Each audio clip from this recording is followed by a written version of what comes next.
wants to, his intent is to cover the earth with his glory. That's his intent. That's what he desires to do. And the truth is, he needs an instrument to do that.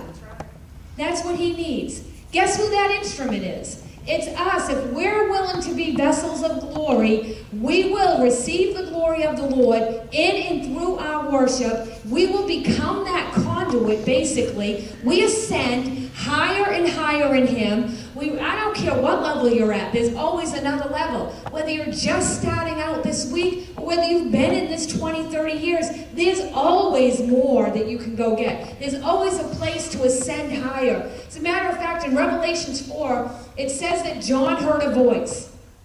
And what did that voice say to him? Come up here so I can show you things that must take place. Basically, I want to show you things that you don't know, things that I want you to know. But you've got to come up here. And if we're going to be that conduit of glory, if we're going to be the instrument so his glory can be poured upon all the earth, we've got to come up higher. We've got to enter the very throne room of heaven, experience his glory, get filled with his glory, and then bring it down here to the earth so everybody else can experience his glory.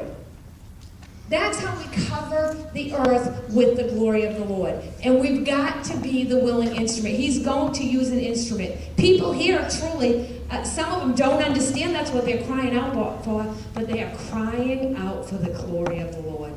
They're crying for the glory. They're desperate for the glory of the Lord. They've got to see it. They've got to see his glory. What happens when his glory is present?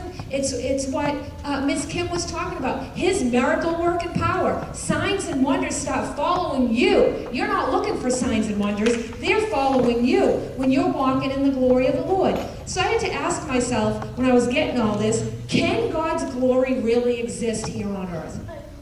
Can the earth even handle it? Well, if you go all the way back to the beginning, it did in the garden. I would say God's glory was in the Garden of Eden, right? God himself came down and walked in the cool of the day. He is the glory. So, yes, the earth can handle it. That's what we were created for. That's what the whole thing with Adam being created was that fellowship, that intimacy with the Lord, creating that glory. Glory came down and walked with him daily. They had completely intimate fellowship. Adam, it says in Genesis that Adam and Eve were both naked. Neither of them were ashamed. There was nothing hidden. Everything was revealed in their relationship with the Lord. So for us, we've got to remember, in the garden was the glory of the Lord. What else took place in the garden? A battle. A battle took place. Warfare took place. So even though we stay in that place of worship, we've got to be in an understanding that a battle's there too, that warfare is there too. We're going to have to stay in that place of worship, that place of protection, and know, now the word says no weapon formed against you can prosper. But it's there, and we're going to have to contend with it. We're going to have to contend in the spiritual realm if we want to see his glory established on the earth. So, if you have your Bible.